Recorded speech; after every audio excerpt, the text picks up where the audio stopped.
here, and today I'm bringing you my Shadow Priest PvP guide for 6.2.3. This will include talents, glyphs, stats, and macros, which the macros will be in the description below. Alright, so in the first tier, you just want Spectral Guise. You can use this to avoid CC, to set up CC, or to run away because you're getting hurt a lot. Whatever, a lot of uses. Next tier, you want Angelic Feather. You can use this to speed up your allies or yourself, and there's 3 charges. Pretty fantastic. In the 45 tier, you want Surge of Darkness, because it gives you instant cast spells. This is important because as a Shadow Priest, people know you only have Dispersion, and once you're out of that, you're out of luck. So, people are going to be on you a lot, so the more instant cast you have, the better. In the next tier, I usually go Psychic Scream, but if you have like an Affliction Warlock on your team, somebody who's going to diminishing return your fear, you probably want to go Void Tendrils. And a side note, if you're with an Affliction Lock, you're not going to have that many roots or slows or anything to keep people in your LOS, so the root from Void Tendrils is pretty important. I like to go Twist of Fate because it's a passive, and your little Shadow Word Death or your Execute gets 15% damage increase if you get it within that time period. That's a pretty nice increase.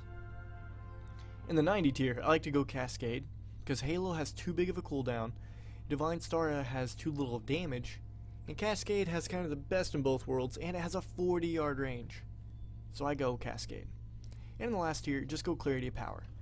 This makes your Mind Blast instant cast, which, as I was saying earlier, is what you want, and reduces the cooldown by 3 seconds. And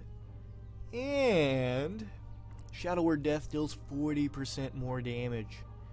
40% plus your 15% on Twist of Fate. That's some big damage. Alright, let's go to glyphs here. The one mandatory glyph I think is Fade. You take 10% less damage for 10 seconds when you use Fade. We don't have much survivability, so this helps. And I like to go Psychic Horror because we need all the CC we can get.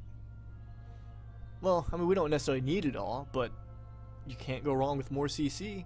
So using Psychic Horror more throughout the match, it's a win. And then I mainly use Glyph of Silence because it makes your silence have a closer cooldown to your Psychic Horror. So, I don't know if you've ever tried it, but when you pair them both up against a healer, it's really annoying, let me tell you. Now, you don't have to take Glyph of Silence. You can go with Mind Blast, so you can root people. That's a pretty big deal. Help keep people in the LOS.